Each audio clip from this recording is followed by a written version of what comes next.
শিলিগুড়ির উত্তর এক টিয়াশাল পাইপলাইন এলাকায় গরুচোর সন্দেহে দুই ব্যক্তিকে গণপিটুনি দেওয়ার ঘটনায় সফিকুল ইসলাম নামে এক ব্যক্তির মৃত্যু হয় এবং রফিকুল হক নামে একজন আহত হয়। রবিবার আশিঘর ফাঁড়ি এবং ভক্তিনগর থানার পুলিশ এবং কেন্দ্রীয় বাহিনীর উপস্থিতিতে একটি ফরেনসিক টিম ঘটনাস্থল থেকে নমুনা সংগ্রহ করে। কিশোর ক্যারাটে একাডেমির উদ্যোগে পূর্ব মেদিনীপুর জেলার মেছ গ্রামে রবিবার অনুষ্ঠিত হলো ক্যারাটে প্রশিক্ষণ পরীক্ষা এবং বেল্ট টেস্ট। এদিন প্রায় 30 জন ছাত্রছাত্রী এই বেল্ট টেস্ট পরীক্ষায় অংশগ্রহণ করে। প্রথমে ছাত্রছাত্রীদের গ্রুপ ক্যারাটে টেস্ট নেওয়া হয়, এরপর সিঙ্গেল ক্যারাটে টেস্ট নেওয়ার পরীক্ষা হয়। পরীক্ষার উত্তীর্ণ হওয়ার পর ছাত্রছাত্রীদের বেল্ট এবং সার্টিফিকেট তুলে দেওয়া হয়।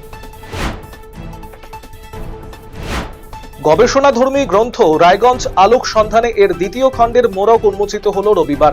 এদিন রায়গঞ্জের ঐতিহ্যবাহী সঙ্গীত সদন প্রতিষ্ঠানে আনুষ্ঠানিকভাবে এই বইটির মোড়ক উন্মোচন করা হয়। বইটি লিখেছেন হিস্টোরিক্যাল সোসাইটি অফ উত্তর দিনাজপুরের সম্পাদক সোমনাথ সিং।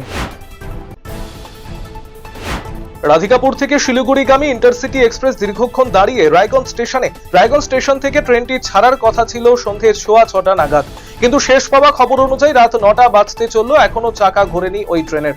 এর জেরে যাত্রীরা রীতিমতন অতিষ্ঠ। রেল সূত্রে জানা গিয়েছে টেকনিক্যাল সমস্যার কারণে এমন পরিস্থিতি তৈরি হয়েছে।